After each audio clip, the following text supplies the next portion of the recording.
네, 12월 장에 대해서 일단 변동성은 있었지만 다시 한번 반등에 대한 기대가 솔솔 나오고 있는데요. 과연 우리 시장도 그 훈풍과 맞물려서 다시금 심리 마디선을 또 회복할 수 있을까요? 진짜 전략 주식장 김우식 고수와 함께 또 세워보면서 시장 고민 이어가 보도록 하겠습니다. 어서 오세요. 안녕하세요. 네, 우리 시장도 이제 3천선과 1,000선을 바라보고 있고 미국 증시의 급반등이 또 나와줬습니다. 시장이 좀 선방을 해주고 있는데 시장 네. 전망을 보는 눈도 좀 긍정적으로 계속 바뀌고 있을까요? 지난주 수요일 제가 방송 나올 때 기억하십니까 혹시? 그 전날이 장대 연봉으로 2,900 깨질 때였습니다. 지금 수요일 딱 보면 분위기가 완전히 바뀌었죠. 그러니까요. 한 주 만에 네. 강산이 바뀐 듯. 이 정도의 시장 흐름이면은 수요일 방송 출연자는 죽으란 얘기입니다. 그렇죠? 아니 보세요 지금 산타랠리 올가가 벌써 또 붙었어요. 이거 사실 지난주에 우리 장 안 좋을 때 처음 시작할 때 산타랠리 얘기했잖아요. 네네. 설마 올까 그랬는데 올 것 같으면 깜짝 산타가 좋다. 그런 얘기도 우리 했지 않습니까? 그렇죠. 지금 올 것 같은 느낌이 들잖아요. 네. 근데 또 몰라요, 이건 또. 장이 계속 왔다 갔다 하니까. 그 지난주에 이제 워낙에 그 화요일 날 폭락을 하는 자리라서 그때 말씀드릴 때 대응 전략 자체를 제가 그렇게 말씀드렸거든요.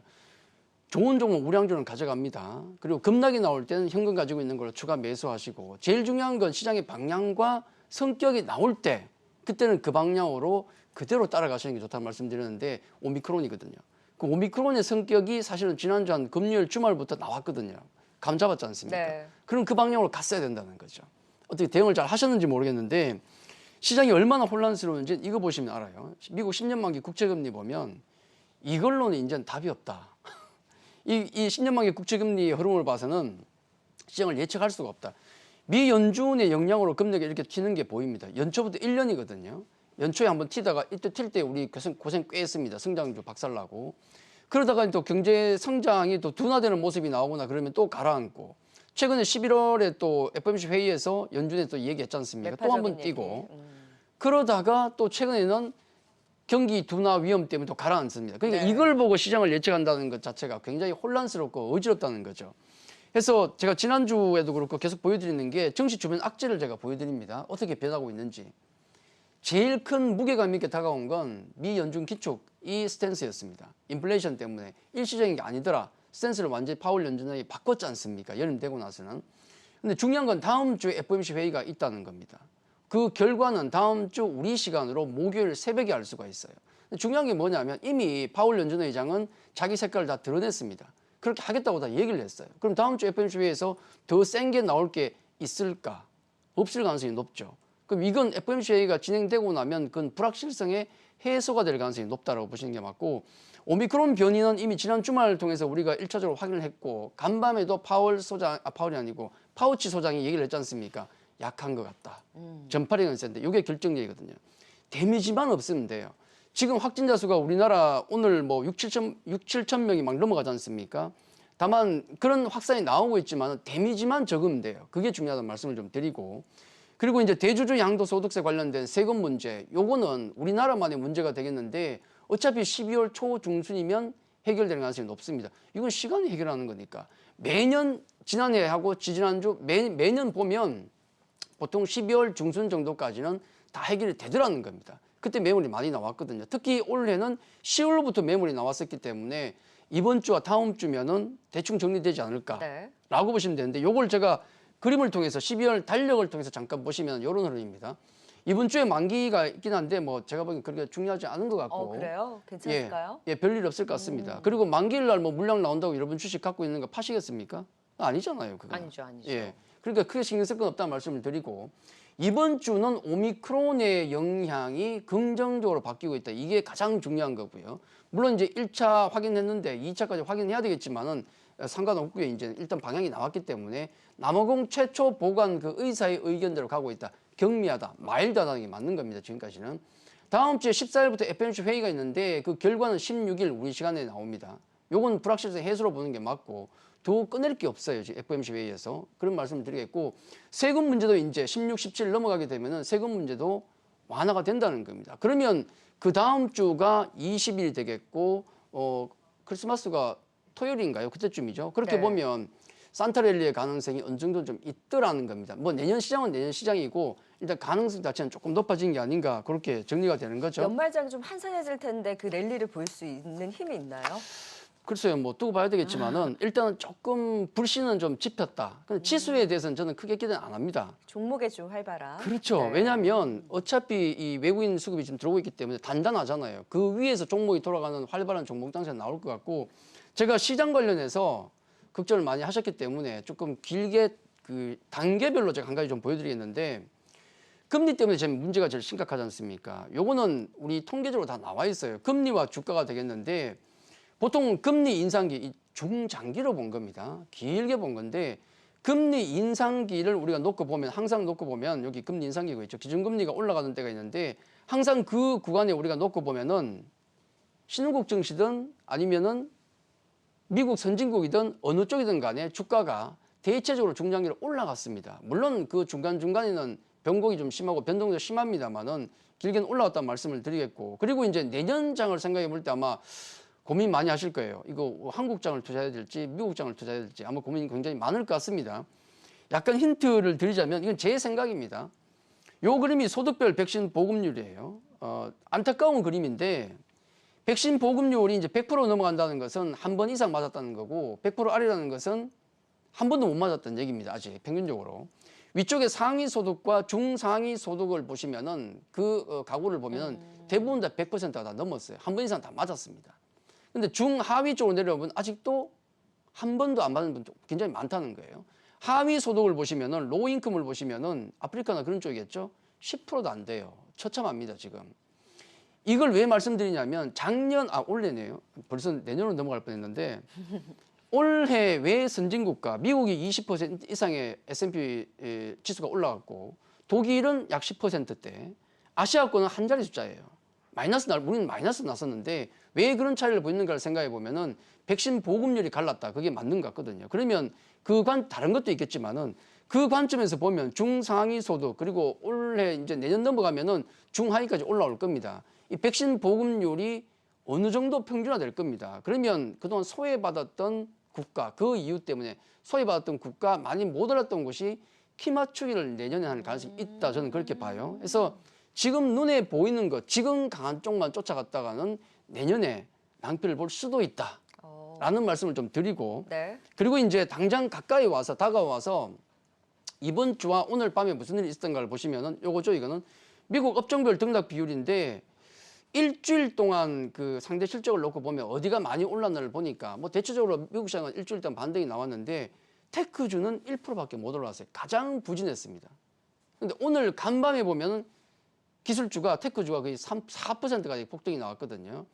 요거는 아마 당장에 아마 이번 주와 다음 주 정도의 시장을 좀 영향을 줄 수 있는 쪽이 아닌가 해서, 길게 봤을 때, 좀 짧게 봤을 때 어떤 게 시장을 영향을 주고 하는 것을 좀 체크해 보는 것도 괜찮겠다, 그렇게 말씀드리겠습니다. 빅 이벤트를 앞두고는 그 영향에 대한 걱정보다는 조금 더 긍정적인 방향으로 연말장에 대해서 좀 짚어주셨고, 무엇보다 미국 기술 성장주들의 반등이 단기적으로는 네. 조금 더 긍정적인 영향을 미칠 수 있지만 내년까지 바라본다면 그간 가지 못했던 신흥국 시장에서 치고 올라온 흐름에 대해서 말씀 주셨다면, 그렇죠. 상대적으로 미국 증시 대비 못 갔던 우리 시장에 대한 기대를 조금 더 가져볼 수 있는 건가요? 네, 그거죠. 이건 뭐 밸류로도 그렇고, 그다음에 순환매로 계산해 보더라도 확률적으로 우리 시장 너무 쩔었지 않습니까? 쩔었다. 사실은 작년에 우리 시장이 그 글로벌 증시 대비해서 강했어요. 그러다 보니까 쉬어갖고 상대적으로 많이 간 시장이 있고 적게 간 시장이 있는데, 그걸 생각해보면 다음 차례는 또 우리가 될 수 있으니까 편견을 갖지 말고, 네. 그동안 얼마나 많이 올랐던가 빠졌던가 편견을 보지 마시고 지금 시점을 놓고 봤을 때 어느 쪽이 좋은가, 그걸로 판단하는 게 가장 합리적이다, 그렇게 생각하고 있습니다. 지금 우리 시장 보면 외국인의 매수도 좀 탄탄하죠. 네. 그런 가운데 이제 종목에 대해서 외국인 매수가 받쳐주는 가운데 좀 더 활발한 이제 연말장을 말씀을 주셨다면, 지금 그렇죠. 포트폴리오라고 해야 될까요? 지금 종목 네. 단에서도 좀 변화가 있나요? 조금씩 크게 변화 안 줬는데 이 약간 성격한 종목이 있습니다. 원래 그 삼성전자하고 우리 포트 내에서 위쪽에 현금이 안 바뀌었네요. 제가 5%에서 20%로 드렸는데, 예, 왜냐하면 한 주 동안 현금을 줄였어야 되는 게 맞거든요. 주식이 사는 그때 게. 변동성에 들어가는. 그렇죠. 네. 지금 5에서 20으로 보는 게 맞습니다. 자기 실력에 맞게 현금 가져가는 거예요. 네. 실력에 맞게. 지금 원래 낙폭 과대 쪽에 있던 삼성전자와 MC넥스, NC소프트는 승격했습니다. 바닥에서 올라왔잖아요. 낙폭과대주는 아니군요. 그렇죠. 이제 전기전자와 콘텐츠 제자리 찾아갔고, 오늘 좀 새롭게 편입하는 것은 JYP 엔터하고 그다음에 또 낙폭 과대주로서 현대차 조심스럽게 한번 또 넣어봅니다. 뭐 이유가 있겠죠. 요 종목들 중에서 지금 상당히 좀 특징적인 게 몇 개가 좀 있는데 그 특징적인 종목을 제가 잠깐 좀 살펴보겠습니다. 뭐냐면 우선 삼성전자인데요. 삼성전자는 지난번에 상당히 힘들 때 제가 말씀드렸던 게 삼성전자의 찐은 외국인이다. 그 말씀 드렸잖아요. 뭐냐면 아니 삼성전자 투자하는데 여러분께서 예를 들어서 반도체 업황 어떻게 바뀔지 예상하고 뭐 하시겠습니까? 쉽지 않잖아요. 쉽지 않죠. 섹터 애널리스트도 지금 많이 엇갈리는데 거기다가 또 아니면 뭐 반도체 지금 여러 가지 함, 중, 대만 그다음에 또 우리나라의 어떤 그 역학관계, 정치적 역학관계를 통해서 판단할 수 있습니까? 그것도 아니거든요. 그러면 가장 심플한 것은 찌만 보면 된다. 외국인 매수예요, 그거는. 외국인 매수가 들어올 때 낚싯대를 당기면 되는 겁니다. 외국인 매수가 11월 중순부터 들어왔잖아요. 삼성전자 쪽으로. 그래서 지금 외국인 매수가 들어오고 있는 삼성전자 같은 경우는 지금은 낚싯대를 한번 당겼어야 된다. 상당히 중요한 모멘텀이 지금 들어오고 있는 것이고 그거 자체만으로 좋다는 얘기가 되겠고요. 그다음에 특징적인 종목 중에 하나가 또 뭐냐면 SM입니다. 고점 대비해서 조정은 좀 나왔지만은 아유 그동안 오른 게 있는데 양호하죠. 이 정도면 굉장히 양호한 거고 또 제가 많이 간 종목들 일부 차익실 하는 것도 괜찮다 말씀드렸잖아요. 지금 타이밍이 뭐냐면 굉장히 재밌는 게 외국인과 기관이 강대강으로 대치를 하고 있습니다. 외국인이 11월부터 지금까지 100만 주를 팔았어요. SM을. 매도 1위거든요. 근데 재밌는 게 뭐냐면 기관이 그걸 다 받아갔어요. 오. 특히나 외국인들은 지금 심지어는 이 대차 요구 늘리면서 공매도까지 때리고 있는데 그걸 기관이 다 받아가더라. 강대강이기 때문에 한쪽은 죽을 겁니다. 이거. 근데 누구를 응원해야 되는가? 제가 볼 때는 지금 객관적으로 봤을 때 SM의 실적은 지금 사상 최대입니다. 그다음에 NCT가 메인인데 지금 메인 아티스트인데 이번 달에 오프라인 대규모 공연이 있어요. 이런 모멘텀. 내년에 이제 DOU와 함께하는 자회사 DOU와 함께하는 메타버스 NFT 관련 모멘텀 그리고 M&A 모멘텀도 가지고 있기 때문에 저는 아무래도 위쪽으로 보는 게 맞겠고 공매도가 딱 좋을 때가 딱 한 번 있습니다. 쇼커브링 들어올 때. 공매도가 이제 만약에 주가가 올라가면 터져버리거든요. 쇼커브링 들어오면서 주가가 폭등할 수 있는데 그런 측면은 아마 긍정적으로 작용할 것이다. 폭등한다는 얘기는 아니고 그럴 수도 있다는 말씀을 좀 드리는 거고요. 기관 쪽을 응원하시는군요. 아, 당연히 그렇죠. 객관적인 지표로 놓고 네. 봤을 때 우리는 숫자밖에 안 봅니다. JYP가 그리고 들어왔죠. JYP 같은 경우도 실적이 좋아요. 당연히. 예, 세 종목을 일단 편입을 좀 해서 구경하는 거고. 네. 그리고 이제 봐야 될 거 하나가 이제 이겁니다. 2차 전지 관련주에서 제가 많이 올랐기 때문에 뭐 일부 차익실은 좋습니다만은 끈은 안 놓잖아요. 제가 계속 가져가지 않습니까? 중요한 게 뭐냐면 글로벌 전기차 침투율을 보시면 이제 10% 넘어갔어요. 아직은 시작이다. 아직은 강력한 성장을 하고 있다. 나중에 이 침투율 자체가 만약에 한 20에서 30 넘어간다 그러면 좀 슬로우해질 수 있습니다.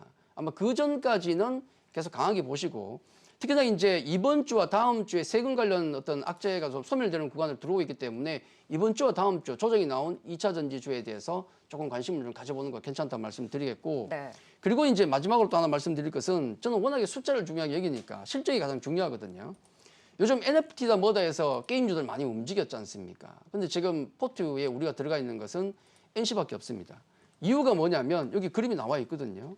이번에 나왔던 리니지 W라는 게임의 성적이 나와 있습니다. 이건 속일 수가 없어요. 11개국에서 나왔는데 한국, 대만, 홍콩에서 지금 1위를 기록하고 있습니다. 1 매출액이 거의 한 80억 전후로 보고 있습니다. NC소프트 그 게임 역사상 최고의 실적을 내고 있어요. 특히 한국에서는 랭킹 매출액 5위까지가 다 NC게임입니다. 또 중요한 거 하나는 뭐냐면 필리핀입니다. 필리핀에서 미르4가 지금 매출액 2위를 하고 있는데 그 필리핀에서 리니지 W가 6위를 하고 있어요. 매출액. 이유가 뭘까? 바로 NFT 사업 기대감이다라고 보시면 될 것 같아요. 향후에 이쪽으로 나가야 되니까 네. 내년부터 본격화가 될 건데 그래서 NC 같은 경우도 지금 놀라운 숫자가 나오고 있고 내년 어떤 사업에 대한 기대감이 있기 때문에 낙폭과대주로서 좀 벗어나긴 했지만 아직은 멀었다라고 네. 관심 있게 보셔도 좋을 것 같습니다. 현대차를 낙폭과대주 안에서 집어넣으신 네. 배경은 어디에 있나요? 많이 빠졌잖아요. 그럼 그리고 이제는 이제 자동차 쪽에서도 그렇죠. 왜냐하면 그동안 그 현대차가 못 갔던 이유 중에 하나가 뭐냐면 가장 큰 게 없어서 못 판다 아닙니까? 반도체 문제가 아직도 해소가 안 그럼요. 되니까. 공급망 문제예요. 그러면 지금 만약에 오미크론 문제가 그 가라앉고 델타도 잡아야 되는데 이쪽이 만약에 잡힌 치료약도 조금 나오지 않습니까? 이게 나오면서 코로나 쪽이 만약에 잡혀간다 그러면 이 공급망 문제 해결될 수밖에 없고 그럼 좀 중기로 봤을 때 현대차 같은 경우도 바닥에서 좀 탈출할 가능성이 좀 있지 않을까. 네. 대신에 이제 기준가나 아니면 중요한 자리에 이탈하면 그때는 또 짤없이 제외하겠다. 가차없이 또. 아니, 그럼요. 그때는. 절벽에서 굴렸을 때 살아나온 놈만 가져간다. 그게 맞습니다. 일단 현대차도 낙폭과대주 안에서의 힘을 가져갈 수 있을지 이제 전차 군단이 또 같이 움직여줘야 네. 하니까 네, 현대차까지 또 짚어봤습니다. 진짜 전략 주식장 김우식 고수와 함께했습니다. 말씀 고맙습니다.